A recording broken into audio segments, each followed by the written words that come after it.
Struggling to pick a product to import?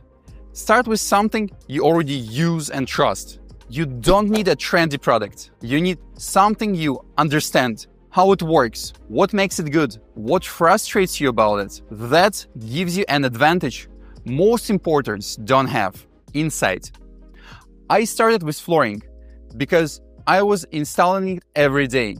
Then I added slat walls because customers kept asking. And recently, I added tools because I personally use them and know what quality feels like. You already have product ideas around you. Look at what you use every week. Then ask yourself, could this be made better? Could I import it cheaper? Could I sell it faster in my local market? That's where great importing ideas start. Start with what you know. It will save you time, money, and bad surprises. Most people fail at importing before they even start because they pick the wrong product. Here's how I avoid that. When I choose a product to import, I use 3 filters. First, it must be compact and lightweight. Shipping is your biggest cost. If it's bulky or heavy, your margins disappear fast. 2, it must be easy to explain. If you can't describe what it does in one sentence, it's too complicated. Confused customers don't buy. 3, it must already be selling. I'm not trying to invent the next iPhone. I look for products with steady demand, and I offer better pricing, better quality, or faster delivery. One more thing. I don't sell trendy products. I sell boring products that people use every day because boring products pay the bills. Picking the right product isn't about luck. It's about filters. Got $1,000?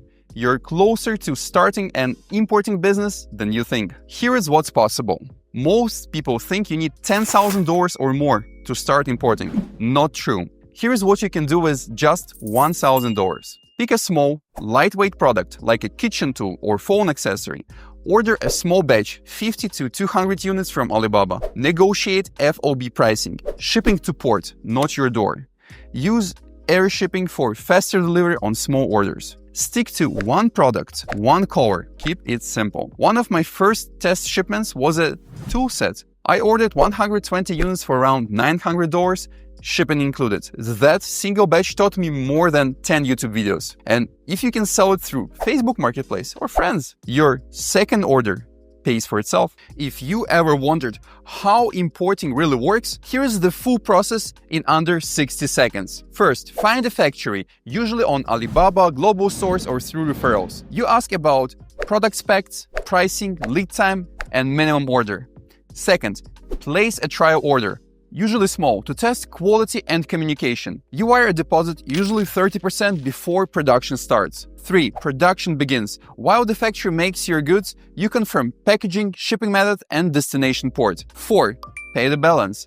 The final 70% is paid once your order is finished and inspected. 5. Freight forwarder takes over. They handle sea or air shipping, customs paperwork, and clearance. 6.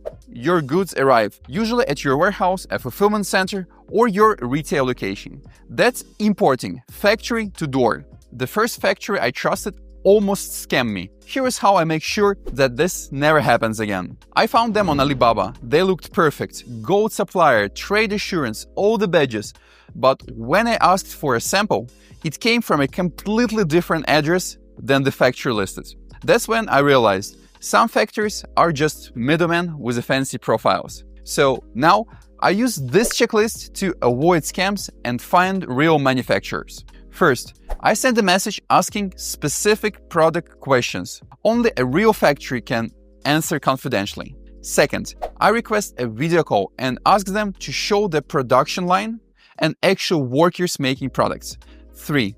I ask for a short video where they hold a paper with my name and today's date. If they hesitate, huge red flag. 4. I place a small test order and ship it to someone I trust in the United States to double-check quality and shipping speed. These sample steps saved me thousands and gave me real, reliable partners. If I had to start over and build an importing business from zero, here's exactly what I do differently. First, I'd keep it brutally simple. One product, one supplier, deep inventory. That's it. When I started, I launched with 5 SKUs. And guess what? Only one actually sold and I didn't have enough of it in stock. Total rookie move. Today, I'd focus on just the winner. Build a reputation around one thing done right. Next, I'd build in buffer, in cost, in time, in backup plans. Shipping delays, bad batches, surprise tariff, they don't just happen if you scale. They happen because you scale. I'd also track trade policy like a real operator. Set a Google alert for tariff plus your country. Read once a week because a 46% tariff won't email you first. It just shows up and crushes your margin. You don't need to be brilliant, just focused, prepare, and humble enough to learn first. If the first thing you ask a factory is, "What's your price?"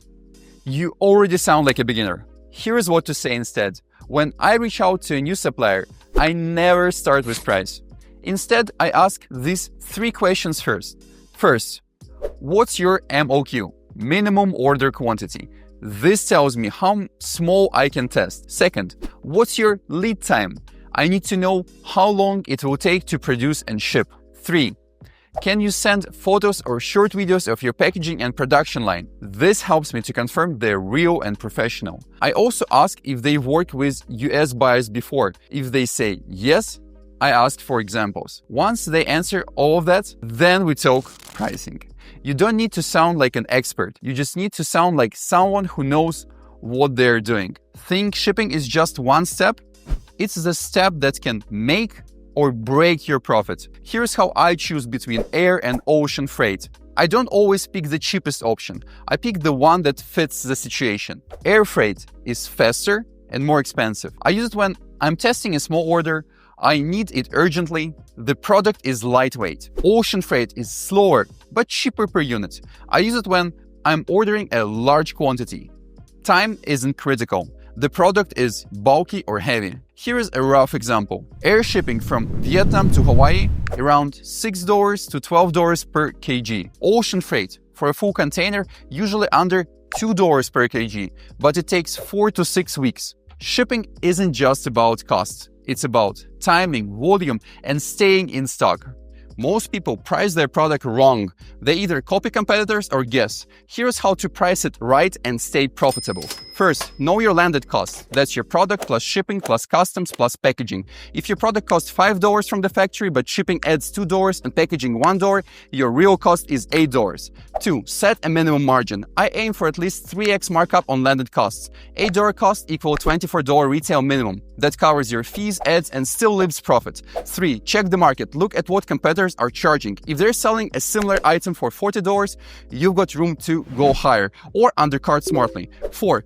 Test pricing early. Run small batches at different price points. If people buy at $29 as much as at $24, raise it. Don't leave money on the table. Don't just guess. Price with purpose, or you lose profit without even noticing. Most people think the job is done once their shipment arrives, but that's just the beginning. Here's how to turn boxes into cash. Step 1. Unpack and inspect. Open everything. Check quality. Take real photos. Test a few units. You can't sell confidentially if you don't trust the product yourself. Step 2. List it fast. Don't wait for a perfect Shopify store.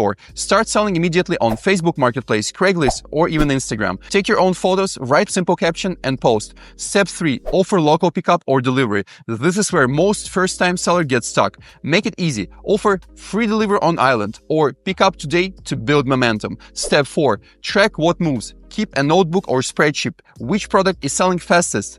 That's what you reorder. Don't let your shipment collect dust. Sell fast, build feedback, and use that data to grow. Follow for real importing advice from someone who is moving product, not just talking.